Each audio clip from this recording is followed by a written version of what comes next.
So ngayon naman guys, tayo magluluto ng pork steak. Yan ang version ko ng pork steak. At nung niluto ko yan, naubos guys. Walang natira. Nagustuhan ni Kano ang lasa. Nanunuot yung kalamansi. At ayan na nga guys, ang ating pork. Yan.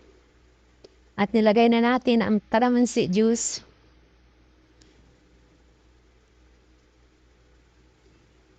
Pagkatapos maglalagay tayo ng pabrika. Maraming pabrika guys para malasa.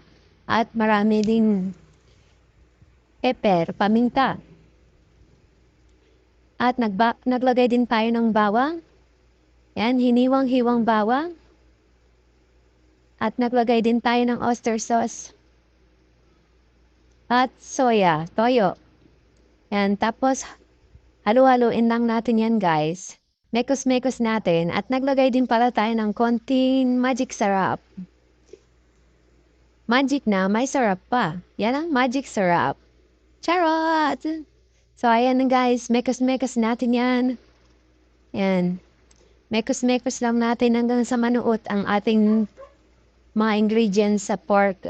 Tas, yan, binabad ko pala siya guys ng 4 na oras sa ref. Kaya siguro, yummy-yummy siya.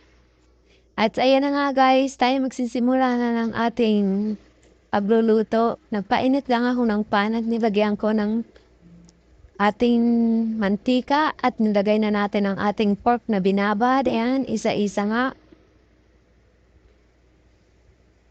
Ayan guys, paisa-isa lang natin. At gusto ko lang pala guys magpasalamat sa inyo sa mga nanonood, sa nag-share, sa nag-follow, at sa patuloy na suporta nyo sa aking video. Thank you. At sana wag kayong magsawang manood ng aking video. At maraming salamat guys. At ayan na nga ang ating pork. Ayan. Medyo mabagal tayo maglagay kasi pa isa-isa lang.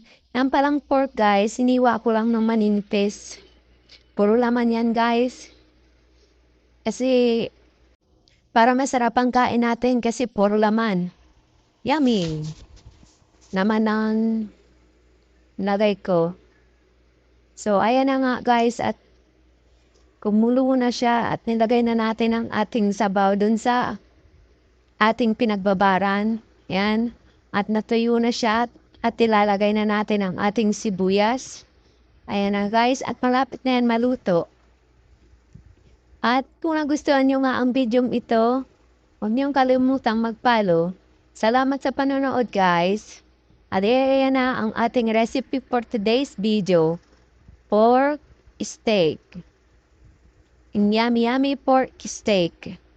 At ayan na nga guys ang finished product ng ating pork steak. Wala si Tikim Boy kasi nililigo. Kaya hindi ko na siya pinatikim ngayon. Sa susunod na lang ulit ng ating video. Salamat!